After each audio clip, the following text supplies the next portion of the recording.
Vamos lá. Acho que tem uma coisa, todo mundo tem que aceitar. Será que é isso, João? Mas bom, Nádia, vai lá, a gente vê isso depois. Tá. Oi, gente, tudo bem? Boa noite. Bom, eu sou a Nádia, me apresentei rapidinho da vez passada, né? Não sei se eu preciso me apresentar de novo, não sei como é que vocês estão com o ritmo aí. Quantas pessoas a gente tem aqui na turma?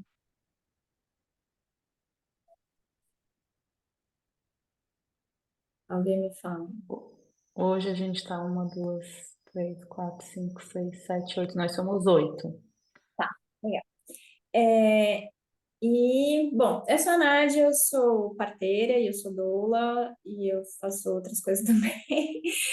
Tenho uma trajetória bem multidisciplinar, assim, de trabalho tanto na área da sustentabilidade, com a permacultura, quanto nesse universo da parteria e da doulagem, quanto venho mais, assim, originalmente na minha vida da arte, né?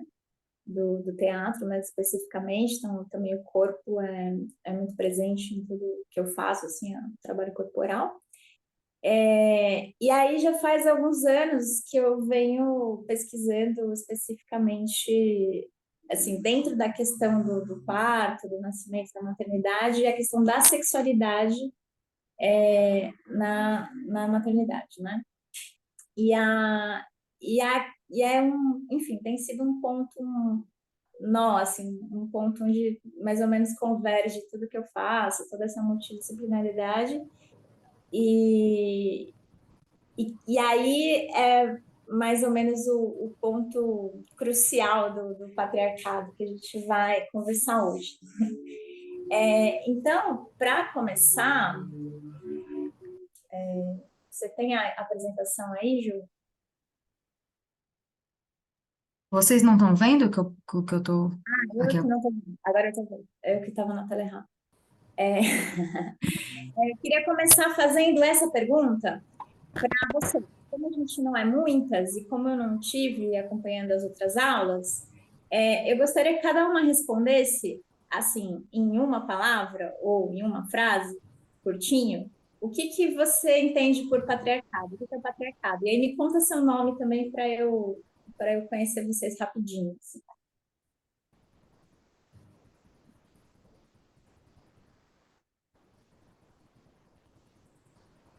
Quem quer? Não, só para entender, é uma palavra, uma frase, é para tentar explicar. Coisa, só para a gente não se estender muito, né? Mas assim, que é o patriarcado? Essa palavra roda por aí de muitas formas, né? Às vezes está na moda, às vezes está caindo de moda, não sei. Mas o que a gente entende, afinal de contas? Uma rodada. Oi, Isabela, vocês estão me ouvindo, gente?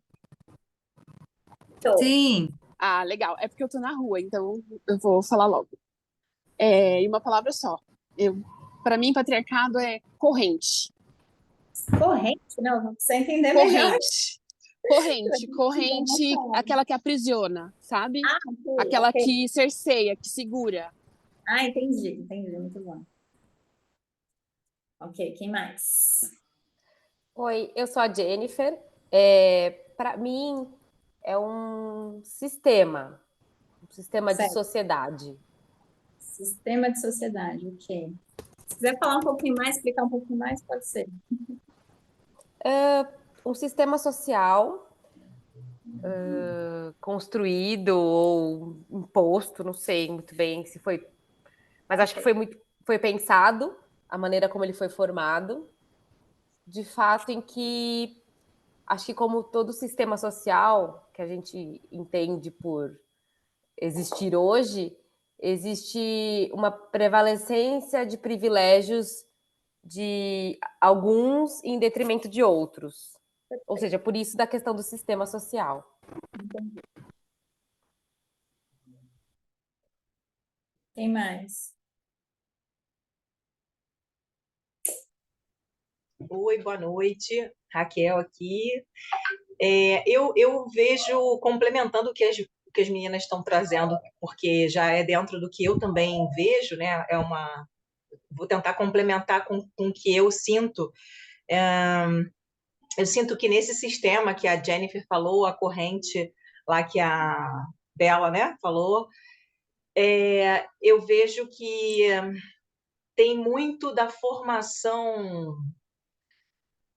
Eu ia falar geopolítica, mas nem é isso. Da formação das sociedades num sentido de silenciamento também, acima de tudo.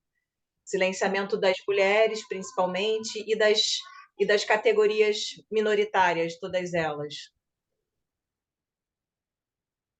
Ótimo. E Sim. Boa noite. complementando, então, que vai Ah, privilegiando também os homens brancos, né? Quem Pelo falou? outro lado. Uhum. Eu, Nádia, Bia. Perfeito. Quem mais? Oi, eu sou a Leca. Eu acho que concordo super com o que as meninas trouxeram e acrescentaria também que acho que são alguns acordos velados, assim. Eu acho que não é mais algo escrito em pedra, não são políticas, mas são acordos velados. Eu acho que eu vejo um pouco assim. Ok. Boa noite, Marielle. Também complementando com as meninas, eu acho que ele está dentro da estrutura capitalista, o patriarcado, para mim, assim. Ele está inserido dentro de uma estrutura econômica e dentro dessa estrutura econômica ele, enfim, desempenha vários papéis. Acho que complementando com tudo que as meninas disseram, assim. Eu acho que ele surge a partir do modelo capitalista, assim. O Perfeito. nome dele, né? Ele já era antes, eu acho que ele já era outras formas de estrutura antes, mas ele se dá um nome através do capitalismo, eu acho. Perfeito. Eu sou a Isa. Para mim tem a ver com desigualdade de poder exercido entre várias infinidades, né, de coisas, né? Tipo, vários tipos de desigualdades, no caso. Não sei se consegui explicar direitinho. Sim. Todo mundo falou? Acho que eu ia falar, na verdade, o que a Isa falou, assim, acho que sim, para mim é uma forma de delimitação de poder, estruturação de poder. Quem manda, quem obedece e quem determina também quais são as consequências da desobediência, né, dessa ordem. Mas, Acho que hierarquia também, né? É uma palavra importante para ser falada aí. que vai de mão dada com essas aí que elas estão falando, né? Mas é muito bom. Uhum. Alguém não falou?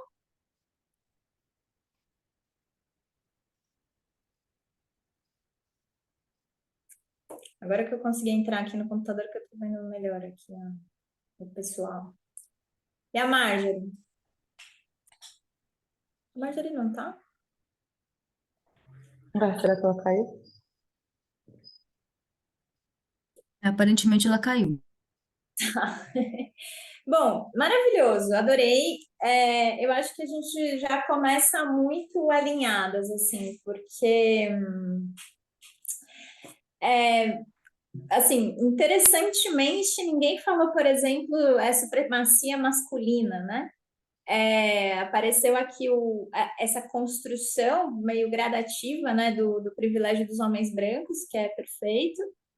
E aí eu estou bem de acordo com a visão de vocês. Então, acho que para dar o tom aqui da nossa aula, a gente vai, porque assim, me interessa isso, né? A gente entender que além, assim, o patriarcado sendo isso tudo que vocês estão dizendo, ele gera em nós um tipo de um filtro, né? Um filtro no sentido, igual filtro de foto, né? Ou Marjorie, o que é o patriarcado, Marjorie?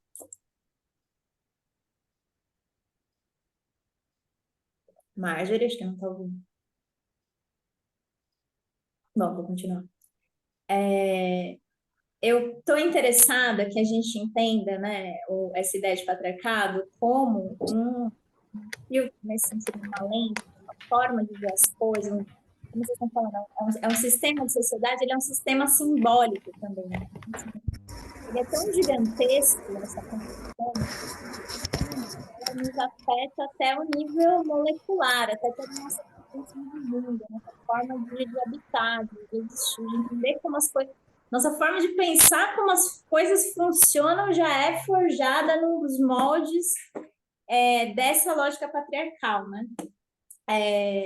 Que são moldados a partir dos valores do pai, né?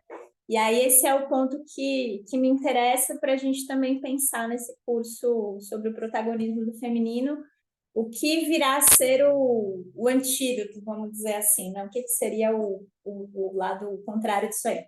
Então, o patriarcado vai ser esse sistema de valores, esse sistema social, né, que se configura em torno disso, né, de um território, de um tempo, de uma jurisdição, um sistema de valores e uma ordenação simbólica do pai, né, do patriarca, né, onde esse patriarca ele é a autoridade máxima, e aí a vontade dele, a vontade do pai, a vontade do patriarca é a lei, né, existe uma igualdade aí, identidade entre a vontade do pai e a lei, né? Isso está na oração, né? Seja feita a vossa vontade, assim na terra como no céu, né? Pai nosso que estás no céu. E a regra básica, né? O elemento constituinte dessa lógica, dessa lei, é uma ameaça de morte constante para os desobedientes, né? Dessa lei que se configura em torno da morte, desculpa, da vontade do pai.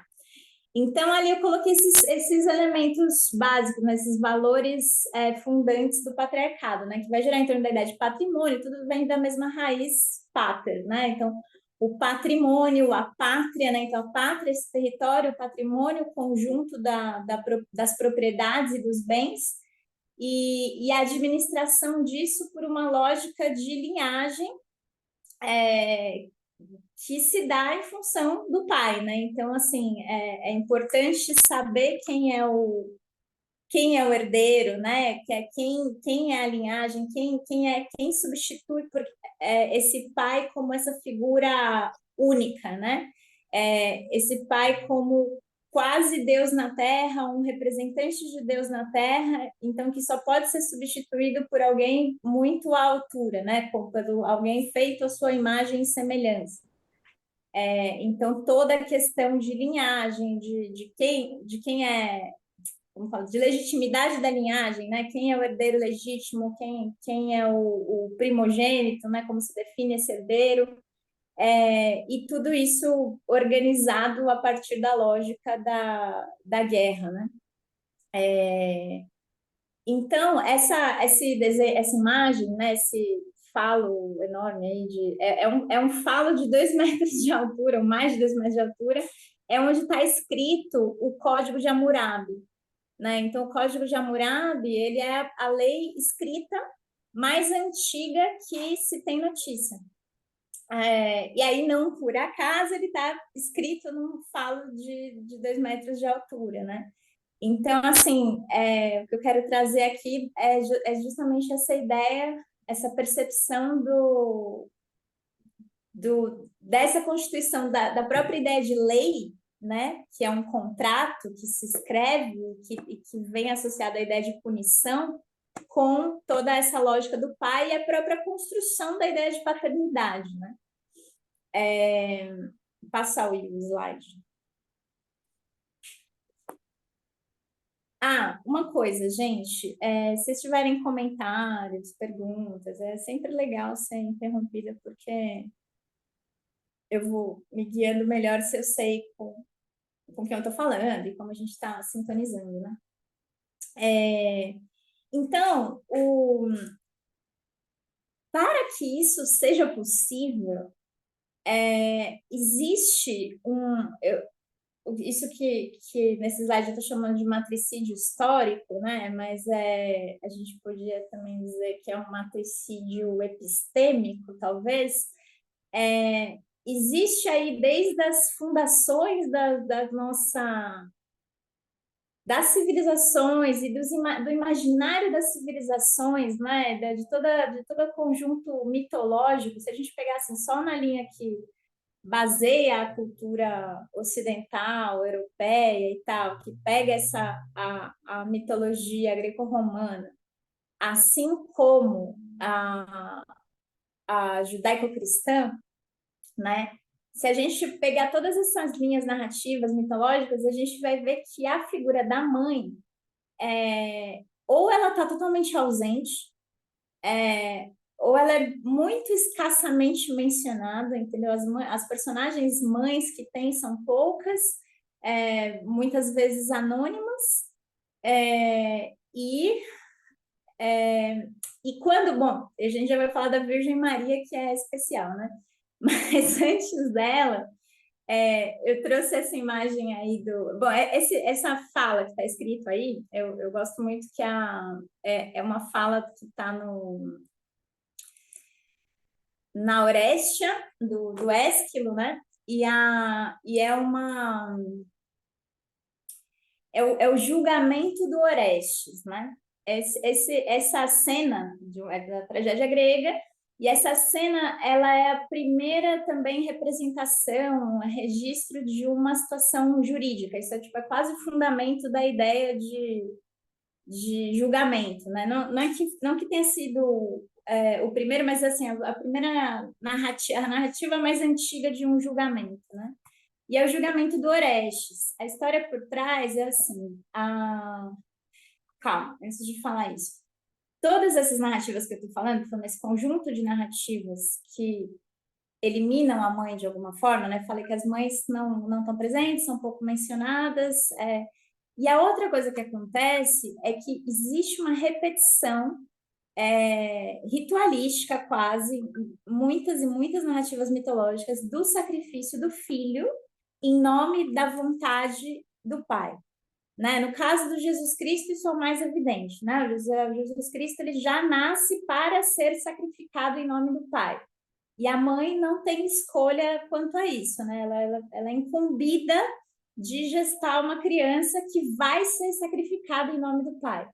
Mas, antes disso, na própria Bíblia já tem a história, por exemplo, do Abraão e Isaac, que vai na mesma linha, né? Não sei se vocês lembram, a Sara é aquela que desejava muito, muito, muito ser mãe, e Deus prometeu para ela que ela seria mãe, mas demorou muito, então ela já era velha quando ela finalmente é mãe, e ela tem esse filho, que é o Isaac, que o nome dele se refere a essa ideia do sorriso, né? Tipo, é uma grande bem-aventurança para ela ter esse filho.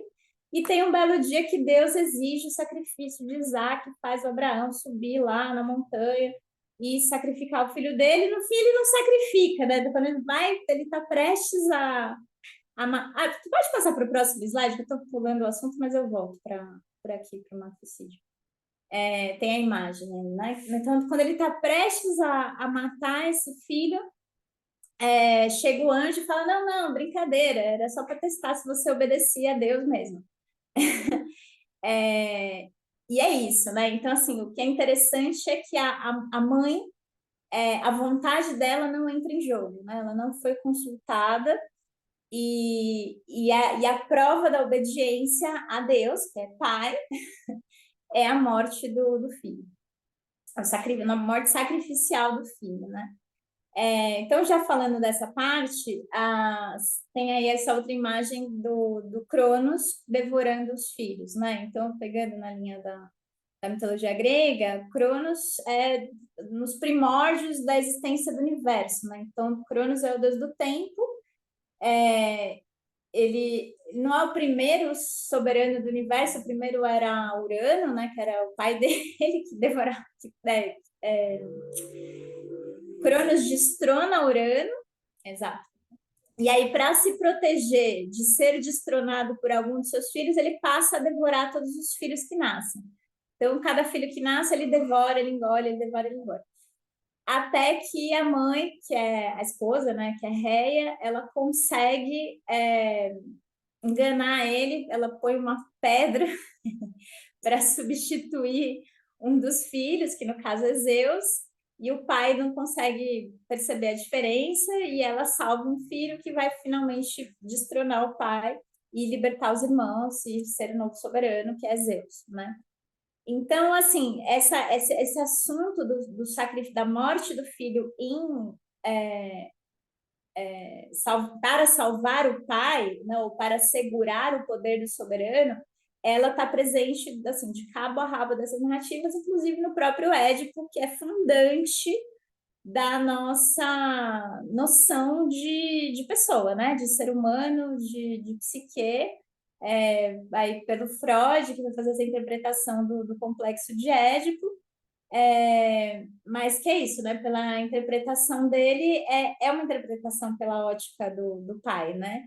Então é exatamente isso, né? Esse filho deseja a mãe e aí e vê o pai como um rival, né? O que é muito, no mínimo, interessante, porque se a gente pensar quem é o adulto da história, na verdade é esse adulto lendo um bebê que acaba de nascer como uma ameaça, né? E que é isso que narra a própria história do Édipo, né? Porque o Laio, que era o rei, ele consulta o oráculo fala que esse filho vai matar ele um dia, e aí ele tem a brilhante ideia de, para evitar a profecia do oráculo, botar o bebezinho lá para morrer Bom, matar o filho dele, abandonar no bosque lá. Aí a questão é que a criança sobrevive e aí a profecia se cumpre, né? Mas o que me interessa nisso é essa noção, né? Então, eu sou um adulto, eu sou o rei, eu sou o todo-poderoso, eu sou o patriarca, e nasce um bebê, e esse bebê é uma ameaça ao meu poder, sei lá, a vida daqui a 30 anos. Oi? Alô? Microfone aberto. Tá. Enfim, então essa narrativa, ela se repete, se repete, se repete, se repete. E aí, numa dessas repetições, acho que a gente volta para o slide anterior, é uma cena análoga, né? Então, para aplacar uma tempestade, o Agamenon, que tinha ido para a guerra, ele sacrifica uma das filhas, que é a Ifigênia. Só que quando ele retorna para casa, a esposa dele, que é a Clitemnestra, não aceita isso. Como assim? Você matou minha filha para sua tempestade lá da sua guerra. Eu não aceito, né? E ela tinha um amante, e ela se junta com esse amante e mata o rei. Volta lá, Ju, no slide da mãe, do Matricida. E aí, bom, ela mata o marido. E aí tem a Electra, que convence o irmão dela, que é Orestes, a matar a mãe para vingar a morte do pai. Né? E aí, daí surge um impasse jurídico, porque aí na lógica dos códigos morais dessa época, esse crime de sangue, ele é permitido, esse crime de vingança, né? Seria permitido, por exemplo, a Clitemnestra, o marido que ela matou a filha dela, entendeu? Então ela tem o direito de vingar. Só que o que era proibido era você matar alguém que você tenha laço de sangue. Só que ela não tem laço de sangue com o marido, apesar de ser casada com ele. No entanto, então o filho também teria o direito de vingar a morte do pai. Só que para vingar a morte do pai, ele matou a própria mãe. E esse é o impasse jurídico, porque a mãe sim tem laço de sangue com ele. Na ocasião do julgamento, tem essa discussão, né? E aí, né? A gente vai absolver ou vai condenar esse cara? E aí os deuses vão lá, fazem as suas falas, e essa fala aí é de Apolo, que fala isso aí, né? Que na verdade a mãe não existe. Ela é uma incubadora, né? Basicamente ele falou. É o pai que planta essa semente da vida na mulher, na mãe, e essa mãe cuida dessa semente que veio do pai. E depois que ele fala esse argumento irrefutável,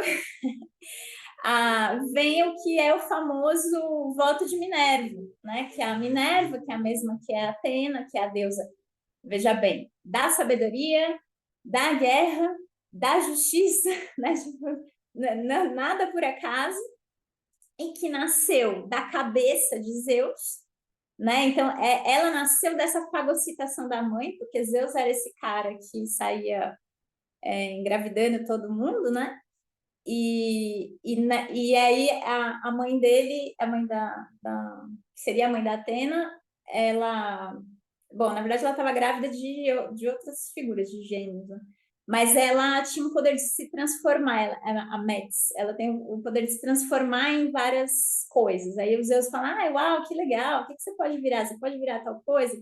Você pode virar uma gota d'água? Então ele engole ela, né, quando ela vira uma gota d'água. Então, foi essa fagocitação da mãe que gera essa situação interessante, no mínimo, que a deusa da sabedoria nasce da cabeça de Zeus.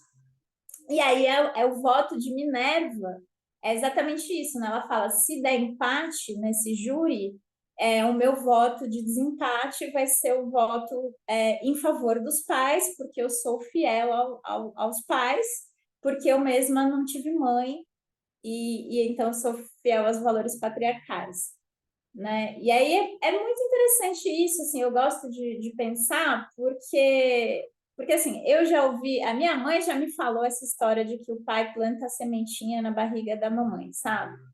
Então, me interessa ver como um programa que começou a rodar lá naquela época, a tragédia aí é de mais ou menos 500 antes de Cristo, né? Então, a gente está falando de 2.500 anos atrás. Como isso vem rodando o programa, e assim, hoje em dia está a todo vapor a pesquisa pelo útero artificial, por exemplo, né?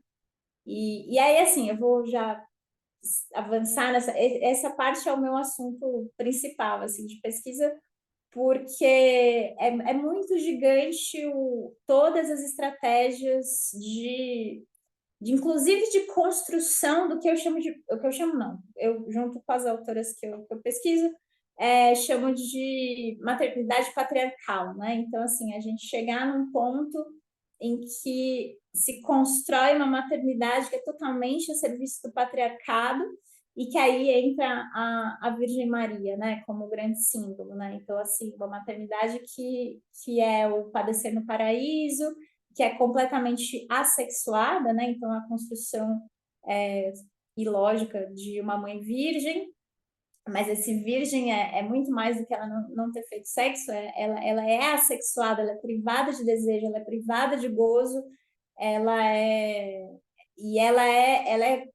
masoquista até, né? Ela se resigna de tal forma ao sofrimento, e é um sofrimento tão exacerbado, né? Que é exatamente isso, você ter que ser a mãe desse filho que é condenado, que vai ser sacrificado pela morte, sacrificado em nome da vontade do pai, pelas mãos do Estado, né? E com requintes de crueldade, né? Ele vai ser pregado na cruz e você vai ficar lá assistindo, né? E você vai ser santificada por isso. Então, eu gosto isso apareceu um pouco na conversa com a Bela Gil, né? Mas existe então uma construção que valoriza o sofrimento na maternidade, enquanto a mãe ainda é uma figura indispensável, porque a partir do momento que seja possível criar crianças em laboratório, melhor. E a gente vai convencer, inclusive, as mães que isso é uma boa ideia, porque a maternidade é um troço tão pesado que se elas puderem não sofrer essas mazelas, até elas vão preferir, né? Mas isso me interessa muito, porque se a gente entende que, como a Bela Gil falou, a maternidade como a produção da força de trabalho, eu acho interessante também, né, que a gente tem discutido a maternidade como maternar é trabalho. Sim, mas o corpo materno é mais que isso, ele é o próprio meio de produção. Então, a gente saber que cada mulher tem em si o próprio meio de produção, mais do que a matéria-prima ou ela mesma ser o trabalhador, é a gente entender que tem um poder muito grande em jogo aí e que não é por acaso que precisa de uma estrutura tão monstruosa para conter, né? Que é isso aí, tudo que vocês falaram desde o começo, que é o patriarcado. Aí passa para o próximo. Então, não, volta lá no Cronos, lá. Aí é que eu não consigo seguir muito bem a linha. Mas, enfim, acho que até tem a ver com... Não importa. Então, de brincadeira, de piada, mas piada séria, o que seria se o Freud tivesse concebido, não, tivesse postulado o complexo de Cronos no lugar do complexo de Édipo? Né? Que tipo de interpretação a gente teria do ser humano, né? Da nossa psique? E aí interessa saber que essa paternidade, então vamos lá, a maternidade, ela tem um caráter de evidência inquestionável, né? O bebê nasceu de dentro da mulher, todo mundo viu. Ou ninguém viu, mas enfim, a gente sabe que é assim, né? A paternidade é mais complexo, né? Então, em torno da ideia de paternidade, eu vou falar para você pular de novo e voltar de novo, tá, Ju? Mas, assim, essa frase que está aí, aquele entre meus filhos que defenderam essa fronteira que eu criei, esse sim é meu filho e esse sim nasceu de mim. Mas aquele que abandonar e não lutar por ela, esse não é meu filho, esse não nasceu de mim. Essas fronteiras são as fronteiras da pátria, né? E essa frase foi dita não, é uma inscrição que se atribui a esse Sesostris III, um faraó, numa época assim mais ou menos contemporânea ao Código de Hammurabi lá.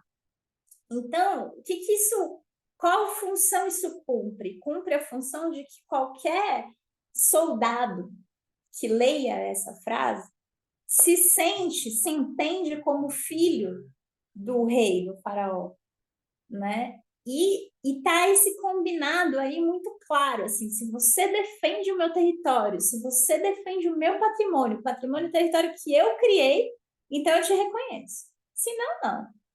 Então, desde os seus primórdios, a construção da ideia de paternidade tem esse grau da conveniência, que a gente vê, inclusive, hoje em dia, né? Se assume ou não, se reconhece ou não, se registra ou não.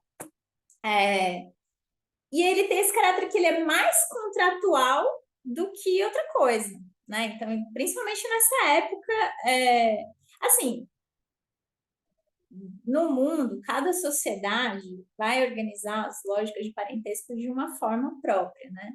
Então, assim, a gente hoje em dia tem a noção aí do biológico, do DNA, transmissão de DNA, faz teste de DNA, mas isso é uma construção entre muitas, então, assim, os sistemas de parentesco realmente variam muito com diferentes culturas, mas, assim, me interessa esse caráter contratual, né? Aí volta no anterior. Slides que vão e vêm. Então, o caráter contratual da paternidade é determinante do caráter contratual do matrimônio. E tudo isso está girando em torno da questão da propriedade. Então, assim, a exigência da monogamia por parte da mulher é uma questão de legitimidade do herdeiro. E o contrato ele é uma questão de administração dos bens, né? E esses filhos, eles vão ter, eu tô falando assim, né? Tanto no, bom, enfim, esses filhos, os filhos tanto no sentido do filho do patriarca, quanto no sentido dos cidadãos, né, entendidos como os filhos da pátria, eles têm que ser produzidos para cumprir 3 funções básicas, que é isso: herdeiro para poucos, né? Serve soldados para o resto. E aí, de novo, os mesmos valores, né? Que é basicamente a manutenção do patrimônio. Então, a gente precisa dos trabalhadores fazendo essa máquina girar, a gente precisa dos soldados fazendo a guerra acontecer para que as fronteiras se expandam ou não diminuam. E o herdeiro é esse que é forjado à imagem e semelhança do pai, né? Então, também por isso eu pus essa imagem aí do cara treinando, por exemplo, a criança, né? Para atirar, né? Então, assim, é uma coisa de forjar mesmo desde um princípio essa criança.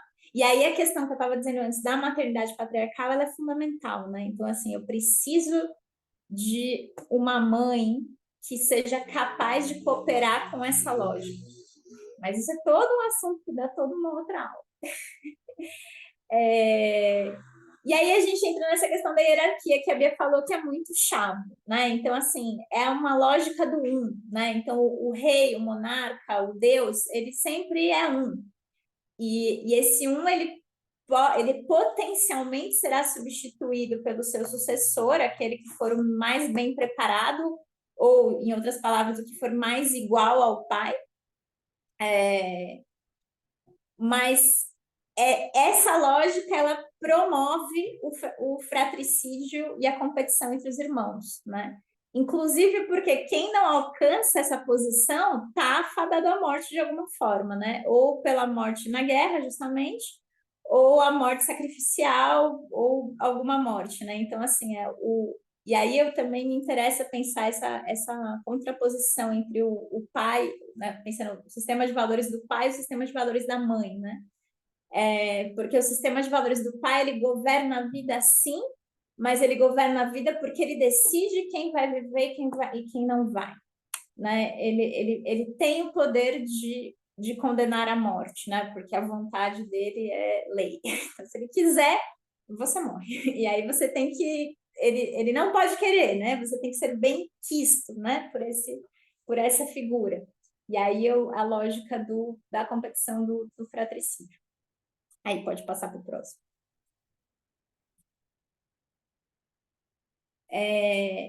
Então, estou tentando desenhar rapidamente isso que eu, no começo, eu chamei de uma forma de ver, né? Uma cosmovisão patriarcal, porque o que interessa aqui é que nós nascemos aí nessa lógica, né? Ainda nos dias de hoje e tal. E aí, essa construção da mãe patriarcal, ela passa por uma profunda insensibilização dessa mãe, né? Que é justamente a construção de uma mãe a serviço do pai, uma mãe a serviço do patriarcado, gerando essa dupla da autoridade, né? Que é o pai, a mãe a serviço do pai, e essas duas figuras de autoridade produzem aí a pessoa eu, né? O filho ou a filha, né? Que vai ser... E assim, e esse filho ou filha, eu tô querendo que a gente pense nisso, que é basicamente a família nuclear, como a célula, né, desse patriarcado, né? Então, a gente sabe que a família é a célula da sociedade, então é ali que todos esses valores se configuram, e aí tem até o mandamento, né, que é honrar pai e mãe e tal.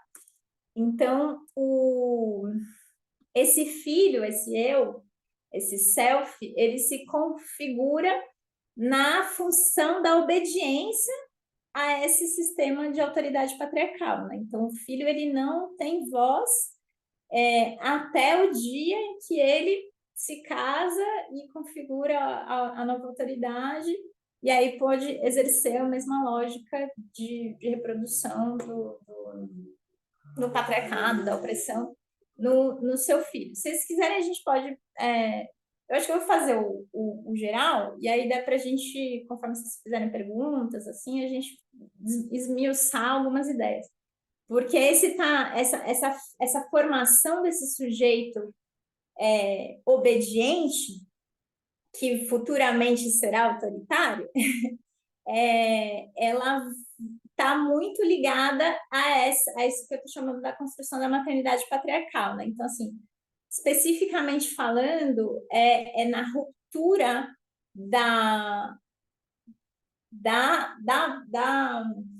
como chama, do binômio mãe-bebê, né? Então, assim, quando o bebê acabou de nascer, e nesse momento que a gente sabe que é a fundação do amor mesmo, né, da nossa capacidade de amar em todos os sentidos, desde o hormonal, biológico e tal, mas também e psíquico, né, biopsíquico,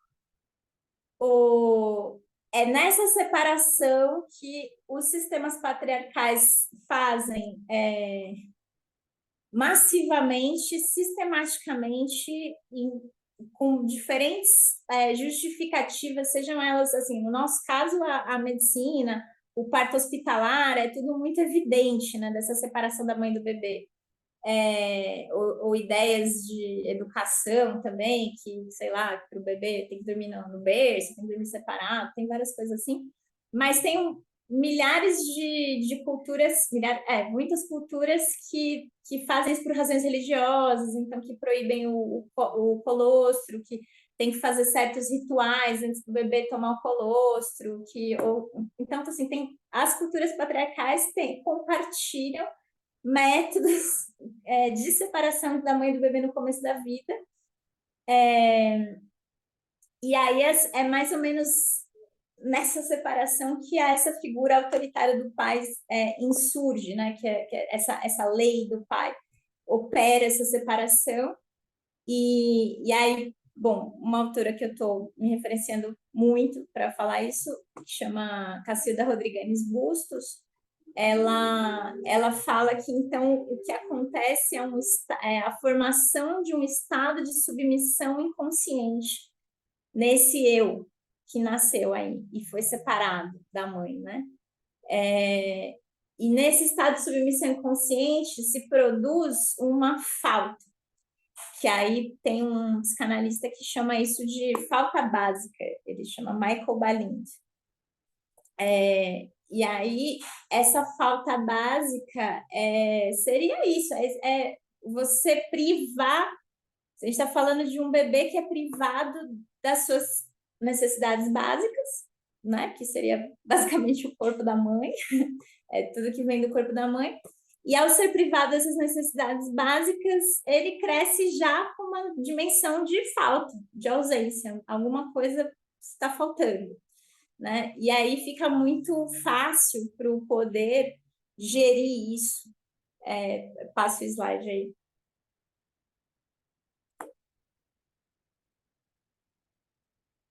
Então, em todos os âmbitos, né? Eu estou falando da questão da formação do sujeito, mas a lógica do poder patriarcal, ela opera assim em diferentes níveis, né? Então, assim, promover a devastação, produzir a falta e a escassez, para depois gerenciar isso a partir da lógica da propriedade. Então, no caso do bebê, como eu estava dizendo, essa produção se dá nisso, né? Então, assim, você priva um recém-nascido das suas necessidades mais básicas. A formação psíquica já se dá na ideia num estado de medo, né? No estado fisiológico de medo, antes da linguagem, né? Então, antes que o ser humano seja capaz de qualquer coisa, não tem nenhuma forma de nomear aquilo, e um estado de medo, e o estado de medo eu estou chamando isso, né? Descargas de cortisol, de adrenalina no corpo, aquilo que as pessoas chamam de resposta de fuga ou luta, e que às vezes resulta numa resposta de congelamento também. Esse estado, o bebê vive isso muito cedo. e vive isso cronicamente muito cedo, né? Vive isso com frequência muito cedo, que é uma situação que era para ser totalmente excepcional na vida tanto do animal, mamífero, quanto do ser humano, né? Essa resposta ela serve para uma situação de perigo que você possa ou fugir, ou lutar, ou se fingir de morto, para evitar a ameaça e depois voltar para a sua homeostase. Então, o bebê que é criado nesse contexto, a homeostase dele já fica desregulada de começo. E aí, enfim, aí é muito fácil aprender que a forma de sobreviver é obedecendo, né? E se submeter. Então, por isso que é isso, né? Estado de submissão inconsciente. Tipo, já está submisso antes de tudo. Mas é a mesma lógica o poder, o poder patriarcal, ele se expande, se difunde, repetindo, reproduzindo essa lógica, né? Então, sei lá, processo da colonização, isso é evidente, né?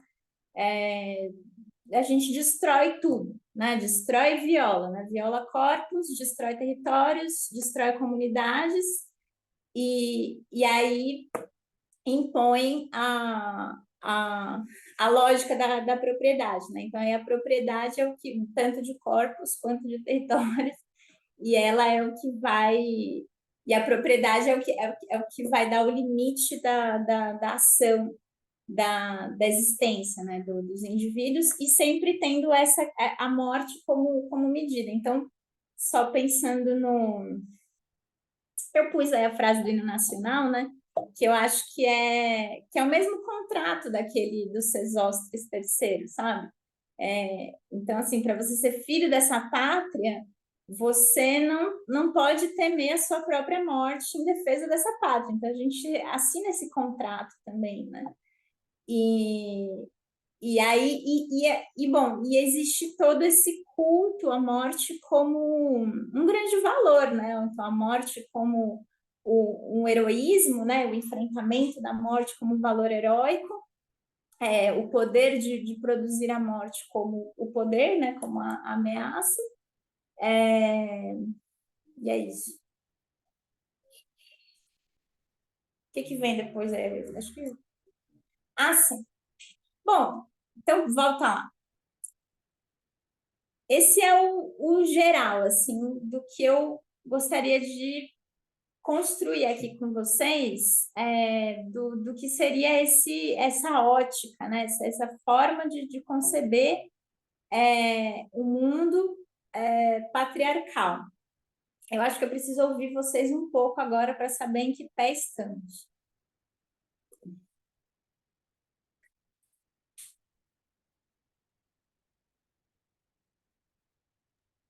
Eu queria comentar algumas coisas, mas eu queria primeiro saber se alguém queria comentar, porque, né, enfim, queria muito ouvir como é que vocês estão recebendo todas essas informações.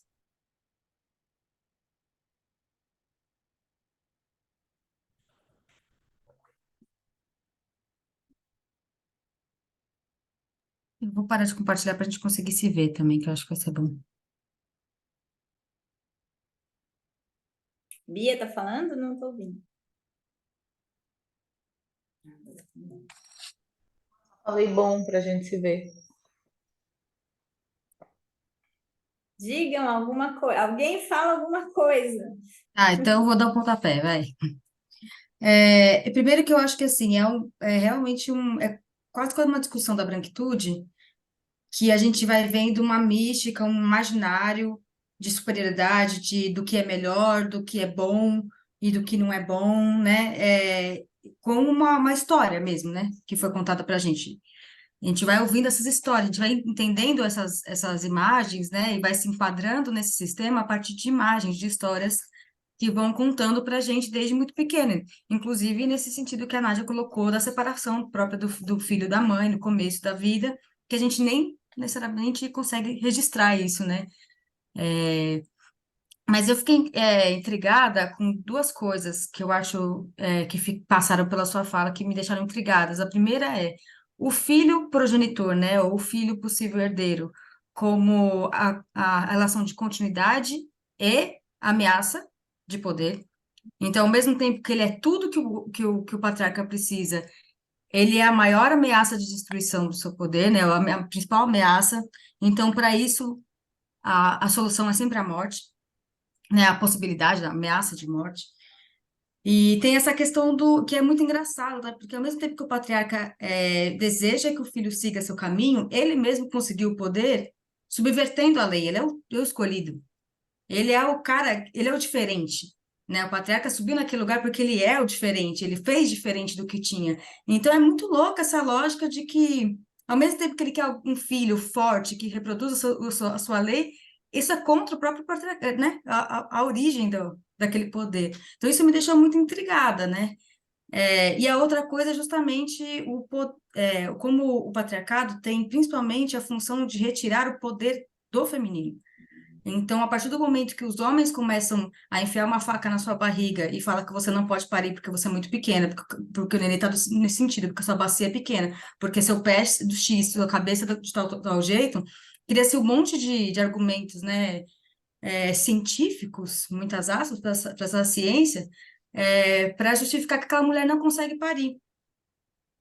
Né? E precisa, assim, de um homem branco esclarizado, né? Blá, blá, blá, blá, blá, toda aquela imagem para passar a faca na sua barriga e tirar aquele neném com segurança. Só que isso não é só uma questão de segurança, né? Isso também é tirar... Quem pode parir e criar não só um filho, mas um mundo novo, é o feminino, né? É a mulher. Então, assim, ter um homem que retira o poder da mulher de criar um mundo novo, inclusive de submeter a lei do patriarcado, todas essas coisas, né? Então, como é perversa essa lei do patriarcado. E o quanto a gente vai ver isso na próxima aula, que a gente vai trazer mais próximo da realidade da SG e tudo, né?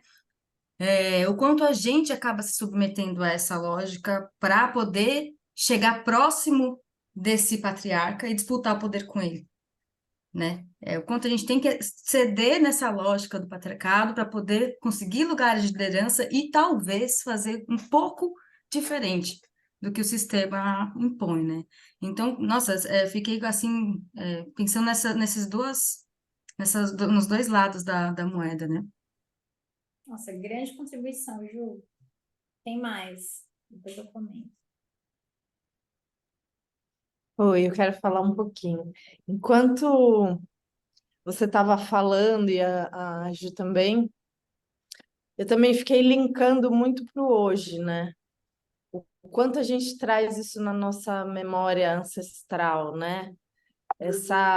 Como a gente é meio teleguiada, assim, nessa questão muito também de não ter a força das escolhas, eu quero um parto normal, eu sou forte, e aí eu tive muito isso na minha vivência, né? Eu fiz cesariana querendo parto normal, mas a médica falou, nossa, bem no feriado, então te leva muito para esse lugar, né, de uma memória que você tem que ser forte num momento que você está muito frágil, né? Então, e essa coisa também de heranças, oposições, é uma coisa que já vem, né? É um histórico que vem guardado numa caixinha, e aí a gente vê essa repetição que é muito importante ser curado, né? Ser visto, coisa que não parece que não é claro, mas é claro, né? E quando vai falando, você vai linkando para sua vida. Muito bom, gostei muito. Ai, massa. Quem mais? Ai, gente, eu quero falar, mas eu tô num lugar super barulhento. É, eu fiz, não sei, uma linha aqui, eu não sei se exatamente tem conexão, mas eu fiquei pensando nesse tempo, né, de Cronos, que come o próprio filho, esse tempo ameaça. Aí eu lembrei do crocodilo tic-tac do Peter Pan, enquanto o Peter Pan quer ser para sempre criança, o crocodilo vem comendo o tempo, né? Ele tem um tic-tac dentro dele, assim. E aí eu fiquei pensando que nas cosmopercepções africanas enfim, nas culturas africanas, que são matriarcais, o tempo não é o tempo que come, é o tempo que é divindade também, mas é o tempo que é rei, é o tempo que é sábio, é o tempo que resolve tudo. Que as pessoas falam, deixa o tempo correr, né? Deixa essa água passar por baixo da ponte, assim. Então, essa confiança. Então, não sei se tem uma relação estreita demais, essa questão matriarcal, com esse tempo divino da ancestralidade africana, né? E que a gente, na diáspora africana, continua, assim, né? Mesmo sem ter consciência, mas com essa sabedoria, né? Sabedoria do tempo, assim. Aí eu gosto muito de pensar nessa relação do tempo, na propriedade, nas culturas, e fiquei pensando, nossa, será que é isso, né? O tempo da mãe, né? Um tempo que confia. Vou fazer uma linkagem aí das 3 falas. Gostei muito, gente. É muito importante para mim ouvir vocês, senão eu não sei para que lado caminhamos, né? Mas acho que essas 3 falas se conectam lindamente. Ó, eu acho que a Júlia, você falou uma coisa muito importante e você matou a pau, assim. A Júlia falou que a mãe tem o poder de parir um novo mundo, né?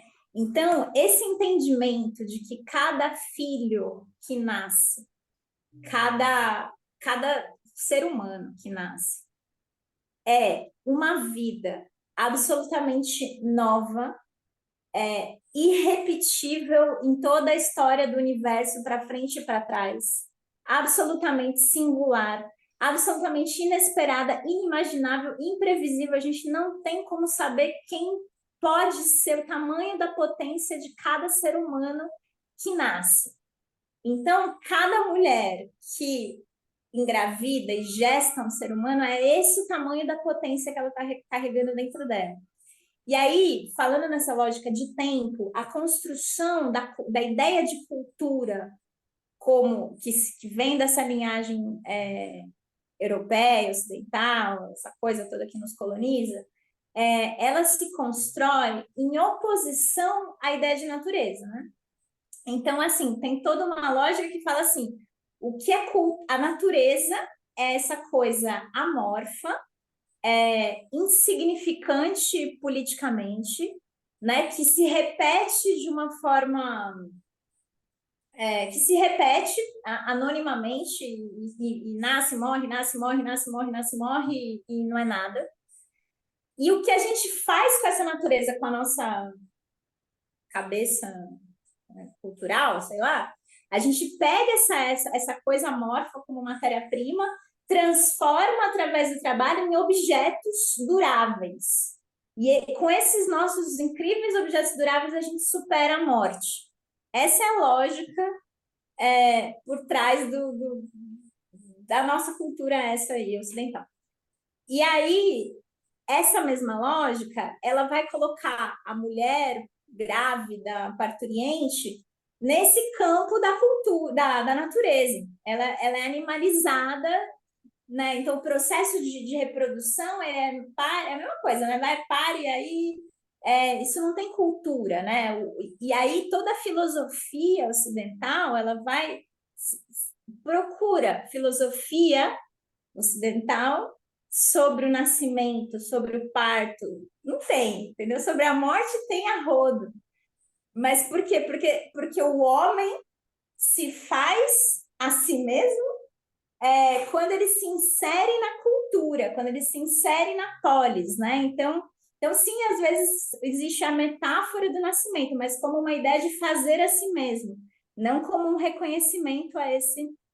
E aí, puxando para essa questão do tempo, então a gente está falando da produção de uma ideia de tempo linear, né? O tempo do progresso, o tempo que vai para frente, o tempo que avança, e que as coisas vão ficando para trás e sendo esquecidas. E para não cair no esquecimento, você tem que se eternizar, sei lá como, pelo objeto, né? pela coisa que teoricamente dura mais, que é uma ilusão incrível. E aí a verdade, né, se a gente pensar, se a gente for filosofar sobre o nascimento, Porque então, assim, a gente está falando da lógica da natureza, que é circular, teoricamente, né? Circular e por isso sem sentido, porque se repete sempre. E essa lógica linear, que isso sim vai para o progresso, para o futuro, e a gente vai construir foguetes, e a gente vai colonizar Marte, porque a gente vai para frente. A real é que cada nascimento que ele faz é abrir uma possibilidade nova de caminho nessa circularidade, que a gente pode imaginar ela espiral, enfim, dá para imaginar tudo muito mais bonito, mas cada nascimento é uma abertura para um novo inimaginável, entende? Então, assim, sim, essa ideia de parir um novo mundo, assim, cada nascimento ele é revolucionário, cada filho é revolucionário, é por isso que cada filho tem que estar totalmente controlado pela lógica patriarcal, desde o minuto em que nasce, né? E já determinado o seu papel social, né? Então, se você vai ser dos renegados, né? Dos não humanos, e aí o patriarcado ele vai totalmente junto, né? Tipo, ele se estrutura pela mesma lógica do racismo, né? É parte de, né? Então o herdeiro é o filho do homem branco, vai ser um branco também, né? Os outros povos, os povos negros, os povos indígenas, vão estar entre os escravizados, né? Essa lógica. Então, cada nascimento humano ele tem essa possibilidade de romper tanto essa linearidade, entendeu? Porque, e aí voltando para você falou das culturas africanas de matriz matriarcal, né? Não é um problema você fazer parte do circo. A circularidade ela é boa.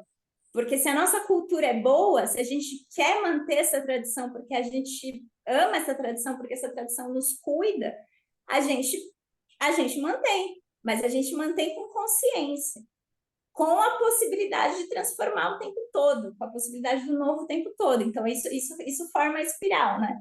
É a circularidade na transformação, né? Enfim, achei maravilhoso tudo isso que vocês falaram. Volta lá para a apresentação. Alguém mais quer comentar alguma coisa?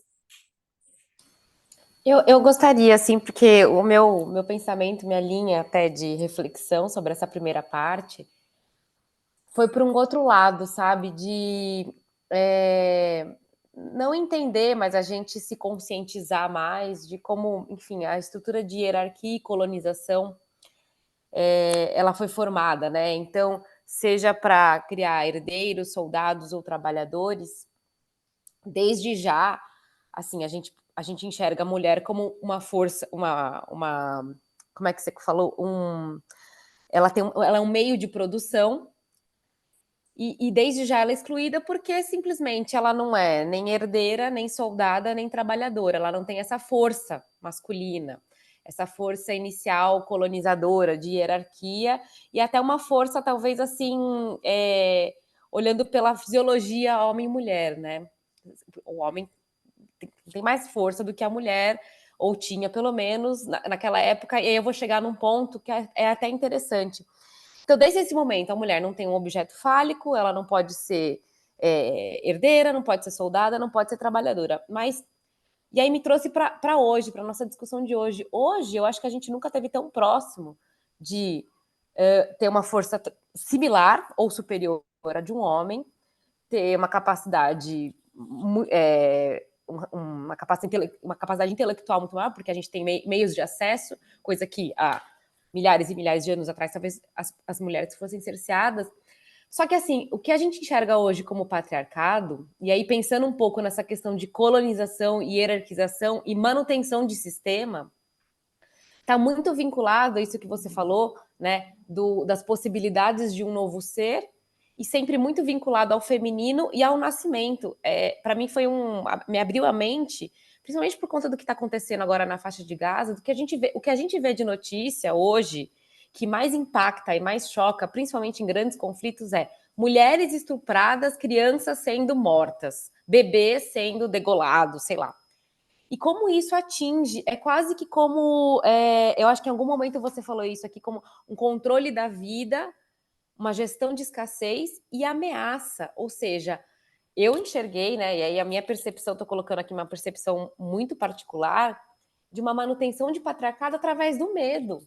Ou seja, o medo gerado na sociedade hoje é manutenção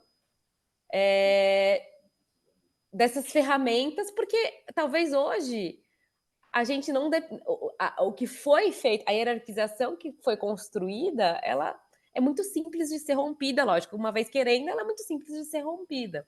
Mulher, hoje ela tem as possibilidades dela, claro, limitando aí casos e casos, né? E sociedades. Mas isso, essa questão do medo mesmo, sabe? De, olha, num período de guerra, venha que eu protejo vocês, ou venha porque somos mais estruturados, sabe? Uma coisa meio assim. E fazendo um paralelo, não indo tão longe, mas mesmo aqui no Brasil, né? Quando a gente olha para a extrema-direita, é muito isso, assim, de... Gente, e não tem como desvincular a extrema-direita de patriarcado, ou até... eu tô falando, foi casos muito extremos, tá? Mas, assim, a questão de imposição de medo de vão entrar vão te assaltar, vão te estuprar, vão roubar seus filhos, vão matar seus filhos, sabe? Uma coisa tão ancestral e, ao mesmo tempo, atual. Então, era isso. Foi, assim, para um outro lado, sabe? Meu pensamento. Foi meio que tentando fazer esse link com o que a gente está vivendo hoje. Mas eu acho perfeitamente complementar e vocês já estão fazendo o exercício que é o sentido. Então, a gente está falando de mitologia, o Caramba 4, mas é para a gente fazer esse link mesmo. O medo é isso, é o cerne, é a grande ferramenta. E é isso que, quando eu estava contando do bebezinho lá, que eu estou dizendo exatamente isso. O que se produz nesse bebê desde o primeiro minuto de vida é o medo. Mas esse medo, como você está dizendo, ele é uma constante. E o que a sua fala me fez pensar, porque você falou uma coisa interessante, que você falou assim, hoje em dia, a gente está num momento da história em que essas diferenças que já foram mais marcadas entre o homem e a mulher, né, elas são mais diluídas, de fato. E aí, talvez até por isso, o terror tenha que ser mais cruel, mais espetacular, mais assustador ainda, né? Porque se estava mais fácil, né? As mulheres estão lá, elas não entram na polis mesmo, elas é isso aí, estão confinadas em casa e pronto, né? Talvez não precisasse de um terror tão grande, né? E o que acontece hoje em dia nessa questão também do medo é que a tecnologia fálica de morte, vamos dizer assim, né? Então vamos pensar, se esse falo é a espada, se ele é o poder da espada, a tecnologia ela avançou monstruosamente, né? Então assim, hoje em dia esse medo, esse controle, ele é isso, ele é um míssil teleguiado, né? Ele é a bomba nuclear, enfim, e tudo isso. Tá chegando alguma coisa aqui na Cidade Alerta, o quê? A Bela escreveu Cidade Alerta, Balanço Geral, né, o medo da liberdade, né, desses programas que são super sensacionalistas.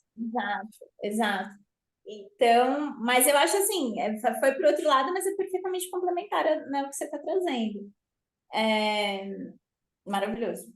Posso Vamos lá. fazer um comentário em cima da fala da Jennifer que eu achei muito boa mesmo, porque assim, isso me fez pensar que o patriarca, ele relativiza a sua própria violência, denunciando a violência do outro, o medo da possível violência do outro, da ameaça da violência do outro, mas assim, a partir disso ele acoberta a sua própria violência que já está sendo feita, imposta, aplicada historicamente, né? Proteção, né, que ela falou Como se também. fosse proteção, exatamente, que é a fala da Jennifer, né? Você está se precavendo de uma ameaça e para isso você faz uso da violência. Então, é tudo uma questão também narrativa, discursiva, muito, muito forte, né?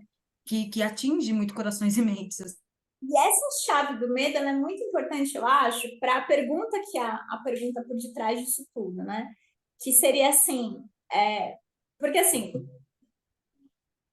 o que eu vejo, também é um pouco minha opinião isso, hoje a gente, não, você, vou falar. Juntando com essa questão do medo, né, que tá assim, que atravessa como chama, o corpo, o tecido social de cabo a rabo, entendeu? Porque também tem essa produção do medo interno, né, que tem a ver com a produção do outro. Então, você produz esse outro que é perigoso, que é o delinquente, que é o cara que vai te roubar, que é não sei o que, então eu ponho a polícia para te proteger, né? Que, que é exatamente, é mais produção de medo. A polícia é muito mais terrorista, mas, né?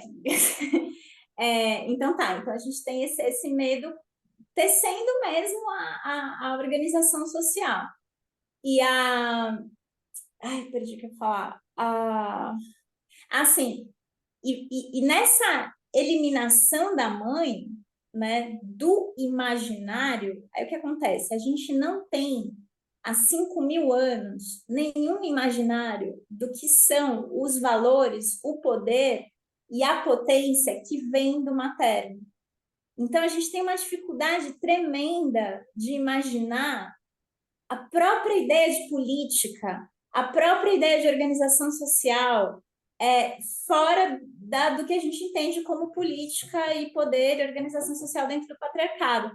Eu até vou fazer essa pergunta, eu tenho perguntado isso para todo. Quem viu o filme da Barbie? Ninguém viu? Ninguém viu, hein? Vou dar spoiler, mas acho que não é muito spoiler.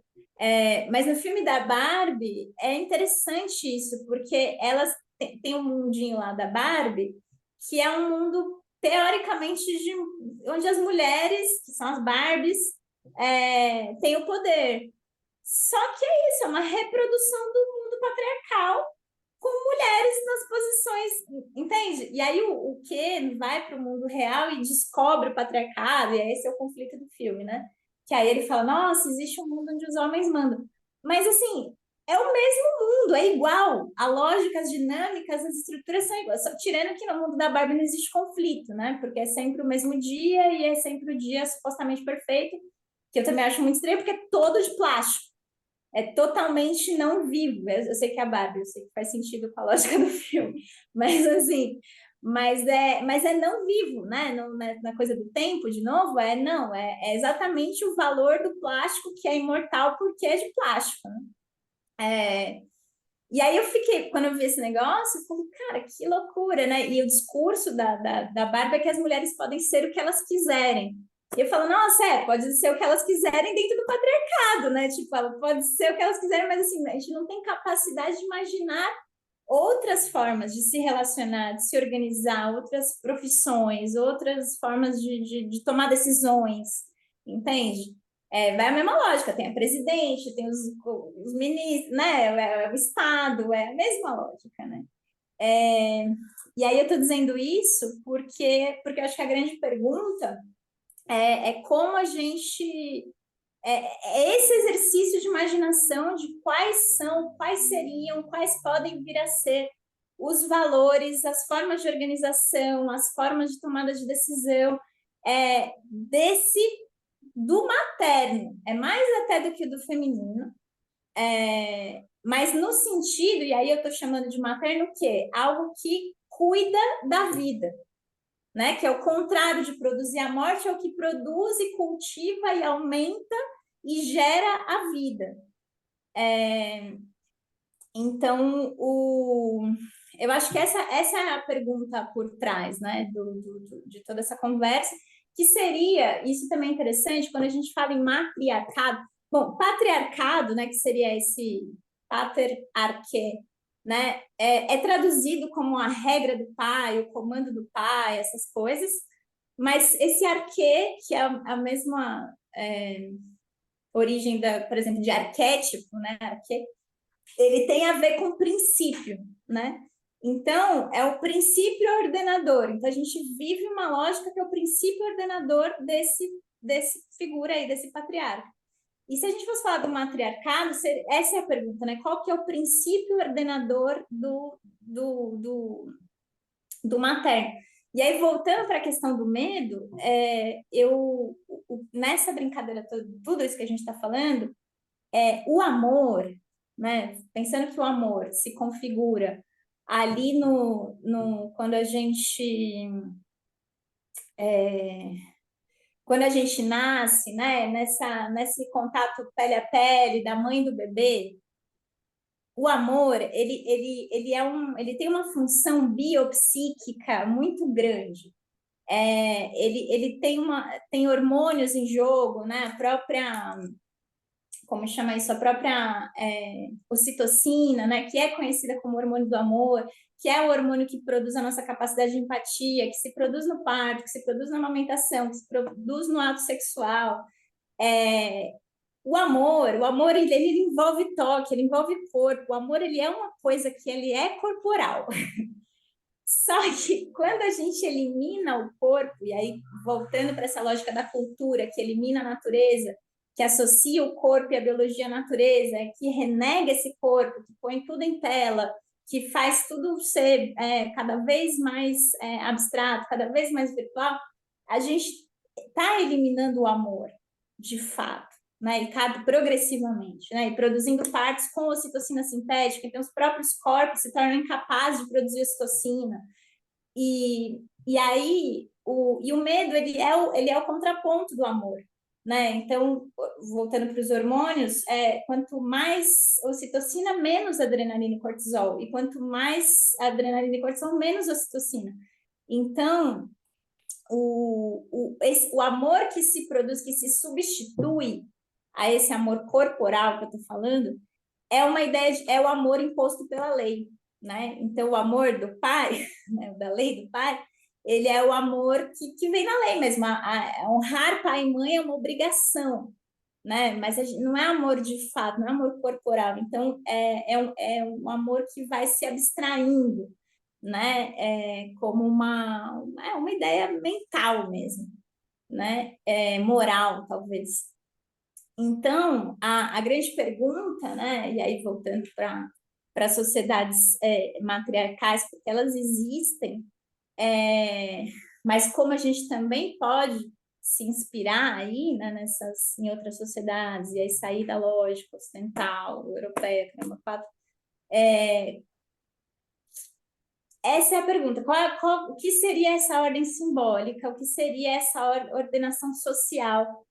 Que tipo de seres humanos seríamos se o grande símbolo, em vez do falo, fosse o útero, sabe? E aí eu estou dizendo isso no sentido, só falando simbolicamente, mas assim, simbolicamente pensando, o que significa um corpo que contém outro corpo, né? O outro dentro de si. Então, o que significa a relação com a alteridade se o outro habita em mim e nasce de mim, né? E se não é um outro, nascem muitos outros de dentro de mim, e todos esses outros que nasceram de mim podem se nutrir de mim, né? E tem para todo mundo, então tem leite para todo mundo, tem útero para todo mundo, então a lógica da competição, do fratricídio, de que só tem lugar para um, que todo mundo tem que se matar porque um come, os outros passam fome, é o contrário, né? Volta lá para a piramidezinha, Ju. Então, assim, pegando essa lógica de hierarquia, né, que a Bia falou lá no começo, eu pus essas 3 pirâmides aí, mas a pirâmide da hierarquia ela é sempre a mesma, né? Então é sempre a menos um só no topo, né? Que é essa vontade desse um, que é a lei, e que os outros todos se matam para realizar essa vontade, às vezes impossível, desse um que está no topo. E aí tá aí o rei, né, a nobreza, os cavaleiros e os soldados e os servos, mas podia ser o presidente do país, pode ser a lógica do tribunal, pode ser a lógica da igreja, né, o papa. Então, o patriarca que está lá no topo muda de nome, mas a estrutura é sempre a mesma. É o CEO da empresa, a coisa toda. E no caso, hoje em dia, né, desse mundo de capitalismo de mercado financeiro, assim, é isso, é quem tem mais, né? Então,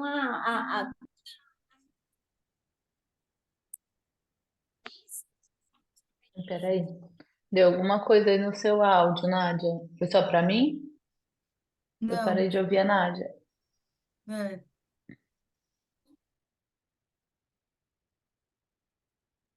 Engraçado, foi do nada.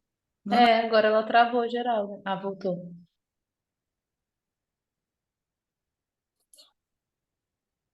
Não, o áudio tá, dá para ouvir, mas é muito baixinho, deu algum É, problema. Alô, testando? Aí, voltou, boa. Tá. Enfim, é isso Onde voltou de novo. Será que você não mexeu na posição do computador, alguma coisa assim? Não? Que mudou o microfone, botou alguma coisa em cima do microfone, alguma coisa assim? É, tá longe, ficou longe. aí. Estranho. Agora Alô, voltou. Mas você tem que voltou? ficar pertinho, talvez. Mas tem que ficar meio Assim vocês pertinho. escutam? Escutamos. Tá. Não sei o que aconteceu. É que eu sinto que eu tô na contraluz, né? É, agora ficou, exatamente, nessa posição Tá você tudo fica realmente na esquisito. contraluz. É, realmente a gente te ouve, Eu vou mas te ficar vê aqui. mal. Assim, eu tampo a luz com a minha cabeça. Melhorou. É... Bom, é isso, mas acho que essa parte vocês entenderam, né? Da lógica do um. E que também eu acho que é a grande pergunta da nossa era, né? Que é o mundo diverso, né? Que é um mundo em que as verdades coexistem, né? Porque se só tem lugar para um, significa que o resto tem que ser eliminado de alguma forma, né? E é assim que vai a lógica colonizadora, né? Mas é isso, então a gente termina com a pergunta mesmo, né? Do que seria essa, essa lógica matrística, né? Tanto na ordenação simbólica da nossa forma de bem interpretar as coisas, quanto na prática, né? Na nossa forma de se organizar, na nossa forma de se relacionar e na nossa forma de se desenvolver subjetivamente como pessoa. Que é isso, você no próximo capítulo. A aula vai até às 8, é isso? Então, 6 minutos aí para vocês dizerem mais coisas. Meninas, eu queria só fazer um rápido comentário sobre o que a Nádia comentou do filme da Barbie. É interessante qualquer tema de qualquer filme, o olhar de cada um vai para um lado, né? Assim como a própria Jennifer aqui trouxe a questão do patriarcado para um lado, enfim.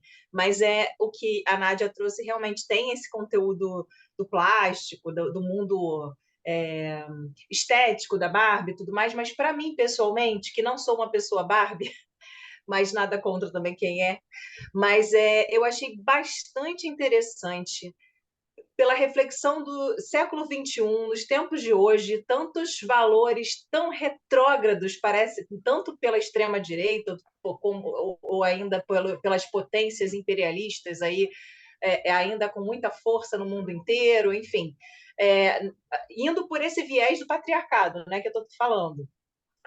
Ainda tão latente e com uma sensação, pelo menos para mim, enfim, a ideia era o que eu pensei era que isso não teria mais tanta força assim, né, mundialmente, mas a gente vai ouvindo não só especialistas, mas vai vendo que a questão cíclica que até a própria Nádia trouxe de sistemas não seria diferente, inclusive com essa intenção maior de manter esse ciclo patriarcal dentro de tudo que está sendo dito aqui, né?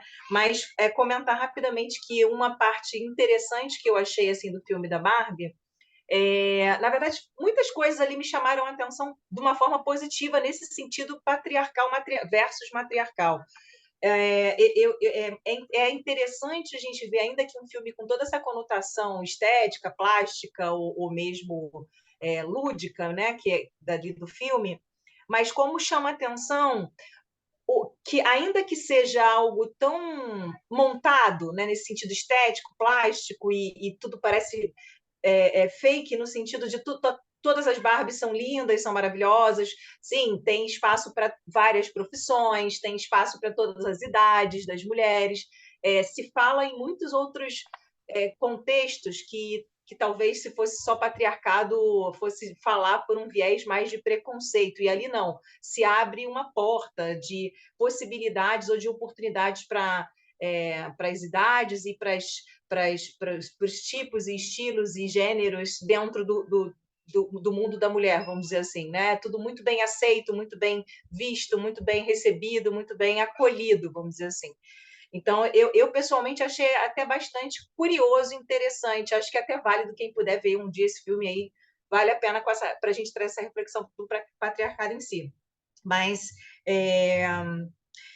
eu ia comentar rapidamente também sobre uma aula que eu assisti há pouco tempo, de um campeonato que eu realmente não conhecia, que é o Gay, G-A-Y Games, que parece que existe, é como se fosse uma Olimpíada de LGBTQIA+, parece que existe internacionalmente. Mas, assim, o que eu ia trazer dentro da questão do patriarcado é como que a questão de gênero, ela até mesmo dentro da própria questão de gênero, em se tratando desse Gay Games, que seria uma Olimpíada, enfim, um mundial de atletas, enfim, o quanto que tem dentro da própria categoria. Essa aula foi na UERJ, que é a Universidade Estadual aqui do Rio, né? E a professora estava falando do quanto que existe o patriarcado de uma forma muito velada, porque até mesmo dentro das categorias de gêneros existe uma hierarquia, dentro dos homossexuais, homens, mulheres, trans, tem dentro das competições, tem toda uma questão do próprio patriarcado implícito. Não sei se eu estou conseguindo ser, porque eu estou querendo ser bem objetiva, mas eu pessoalmente fiquei muito assim chocada nesse sentido, do quanto da profundidade do patriarcado, que ele existe em tantas camadas, em tantas formas, de muitas maneiras, né? Então, eu acho que era isso que eu queria comentar assim rapidamente. E para fechar, o que eu ia comentar aqui que, lembrando até do que a Jennifer falou, da questão da faixa de Gaza, ali, não desse tema em si, mas que quando ela falou sobre essa questão, me lembrou, né, ainda nesse sentido do patriarcado, que vocês com certeza devem lembrar que a indústria que mais ganha dinheiro, capital, né, capitalismo, no mundo é a indústria de armas, né? Depois que vem a farmacêutica, ou a indústria, né, dos medicamentos e esqueci agora a ordem, mas eu sei que a primeira é a de armas, né? Então, dentro de tudo que a Nádia estava falando, na questão do medo, né, de tudo que ela falou. Mas vamos lá, é isso que eu ia falar, comentar.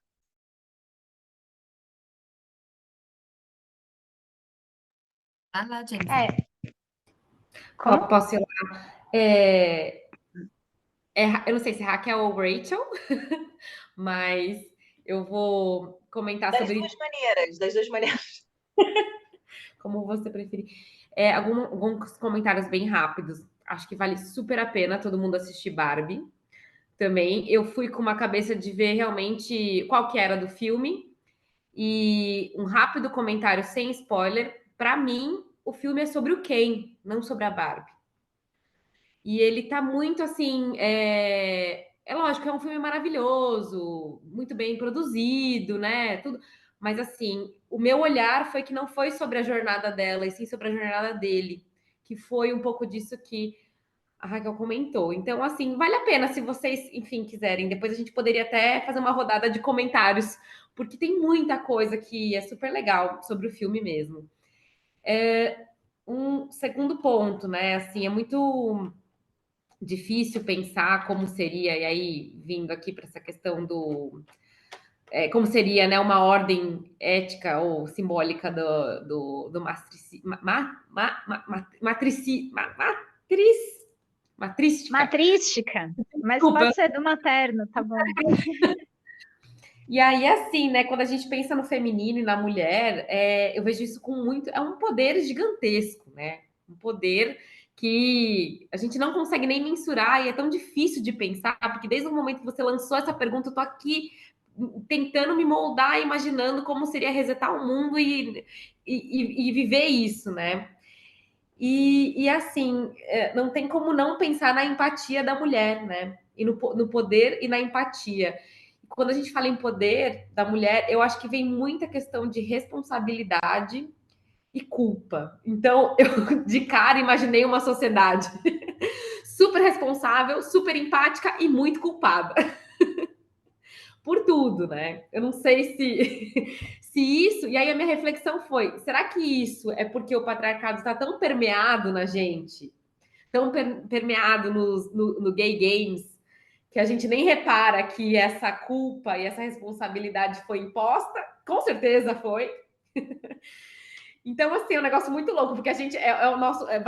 Minha cabeça tá indo e vindo, sabe? Não, peraí, eu quero me livrar desse pensamento. Isso foi imposto, tá permeado em mim. Mas ao mesmo tempo é uma coisa muito natural minha, né? Minha não, acho que da mulher como um todo, né? Então, assim, desculpa a minha desordem de pensamentos, porque às vezes eu tento estruturar, mas assim, é um negócio muito novo para mim. Esse curso é muito novo, e ao mesmo tempo, assim, eu tento colocar toda a fervilhação de pensamentos para vocês aqui. E às vezes vem essas ideias doidas aí, mas era isso que eu queria comentar. Muito rapidamente, gente, até porque eu sei que a gente já passou do nosso horário, é só um comentário muito breve, que me lembra muito essa discussão também, me conecta muito com a discussão que a gente estava falando sobre branquitude, porque o patriarcado também molda o que é ser homem, né? Então, ao mesmo tempo que a gente está falando ali do que é, né, de como as mulheres são enquadradas, são entendidas, isso também vai moldando, a partir da perspectiva do outro, né, espelhando no outro aquilo que é ser homem. Então, não sei quantas de vocês têm relações ou se abrem para relações heterossexuais, por exemplo, que se deparam com isso, com homens que reproduzem posturas, comportamentos e coisas que não são da essência deles, enquanto indivíduos, mas que reproduzem enquanto estrutura, isso molda. Então, quando você pergunta para eles o que é ser homem, buga a mente. O que é ser homem? Sabe? Ser homem é ser forte? Ser homem é ser mais poderoso? O que é ser homem, né? Então, assim, aí fica a pergunta também. Nossa, adorei, gente, muito bom. Para mim fica assim, só para a gente encerrar, falar um pouquinho, é, algumas coisas assim, pessoais. Quando eu fui, me atentei assim para ancestralidade, que fui fazer minha árvore genealógica, e aí me veio essa questão dos nomes, né? De nossa, de repente a gente fica com o nome do nosso pai e o nome do nosso marido. Esse é o seu nome, né? E você vai procurar um pouco começar a sua árvore, e aí você vai ver que a sua mãe ficou com o nome do pai dela e o nome do seu pai, né? Que é o marido dela.